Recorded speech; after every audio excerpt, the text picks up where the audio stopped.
దురదృష్టకరమైన సంఘటన ఏంటంటే అధ్యక్ష, అతిథిగా ఆహ్వానించినటువంటి గవర్నర్ గారు ఆయన ప్రసంగ సమయంలో ప్రతిపక్ష పార్టీ శాసనసభ్యులు వ్యవహరించినటువంటి తీరు చాలా దుర్మార్గం అధ్యక్ష. ఎందుకంటే ఈ సభలో రాజ్యాంగం ద్వారా మనం వచ్చాం అధ్యక్ష.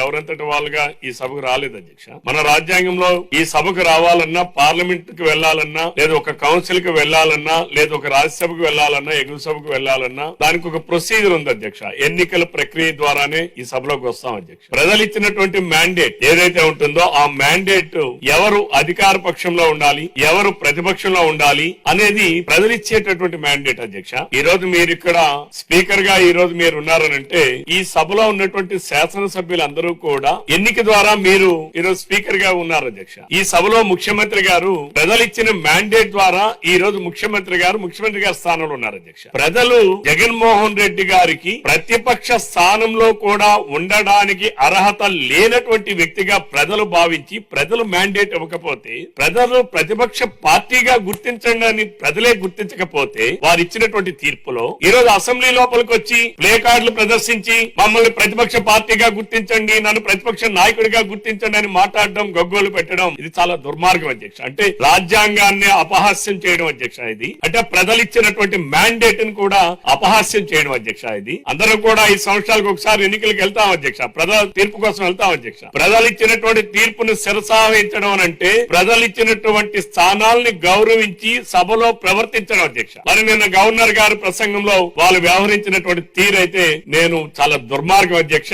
వాళ్ళకి ప్రజలు ఇవ్వకపోతే మ్యాండేట్ ఈ రోజు వచ్చి సభలో ఉన్నటువంటి మీకు నాకు ప్రతిపక్ష హోదా ఇవ్వండి, నన్ను ప్రతిపక్ష నాయకుడిగా ఇవ్వండి, నన్ను గుర్తించండి అని చెప్పి అడిగే హక్కు ప్రతిపక్ష పార్టీగా ఉన్న వైఎస్ఆర్ సిపి పార్టీ జగన్మోహన్ రెడ్డి గారి నాయకత్వంలో లేదని చెప్పి ఈ సభ ద్వారా ఈ రాష్ట్ర ప్రజానీకానికి తెలియజేస్తున్నాను అధ్యక్ష.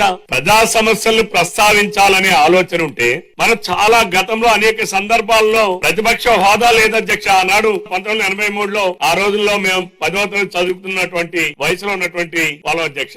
ఆ రోజుల్లో మన వెంకయ్య నాయుడు గారు, జైపాల్ రెడ్డి గారు, ఇంకా తమ్ముడు పుత్తలపల్లి సుందరయ్య గారు, ఎంతో మంది మహానుభావులకి ఏ ప్రతిపక్ష హోదా లేదధ్యక్ష. కానీ వాళ్ళందరూ సభలో ప్రజా సమస్యల్ని సభ దృష్టికి తీసుకొచ్చి సమర్థవంతంగా వారి నాయకత్వాన్ని వారి పెంచుకుంటూనే సభ హుందాతనాన్ని కాపాడుతూనే ప్రజా సమస్యలు ప్రస్తావించాలి అధ్యక్ష. ఆనాడు వాజ్పేయి గారు అధ్యక్ష 1983 ఆ సమయంలో అధ్యక్ష వాజ్పేయి గారు ఆ రోజు భారతీయ జనతా పార్టీకి ఉన్నటువంటి సంఖ్యాబలం ఎంత అధ్యక్ష? ఇద్దరు సభ్యులు ఉండేవాళ్ళు అధ్యక్ష. వాజ్పేయి గారు, ఎల్కే అద్వానీ గారు, వారిద్దరు కూడా ఆ రోజు సభలో వారి వాగ్దాటితో, వారి పటిమతో, వారికి ఉన్నటువంటి సమయ స్ఫూర్తితో ఆ రోజు ప్రతిపక్ష హోదా లేకుండా దేశ సమస్యల్ని సమర్థవంతంగా ఆనాడు మరి పార్లమెంట్ లో ప్రస్తావించినటువంటి సందర్భాలు ఎన్నో చూసాం అధ్యక్ష.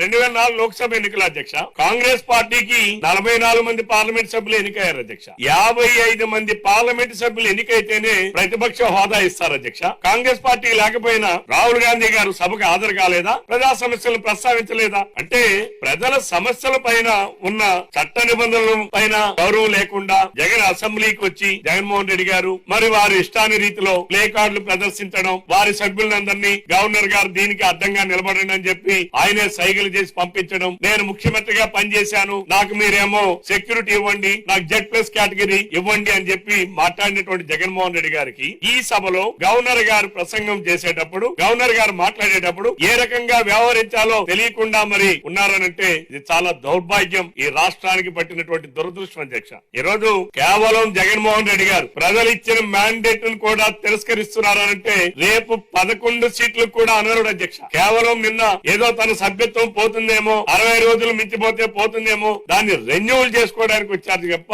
ఈ రోజు సభలో ప్రజా సమస్యల్ని చర్చించడానికి కాదని చెప్పి ఈ రోజు మనకు అర్థమైంది అధ్యక్ష. ఎందుకంటే నేను హాజరయ్యారు, ఈ రోజేమో సభలోనేమో ఎక్కుంటారు అధ్యక్ష, సభకు రాకుండా. Hi, this is Swathi Dikshit. Please subscribe to SKS Fly TV.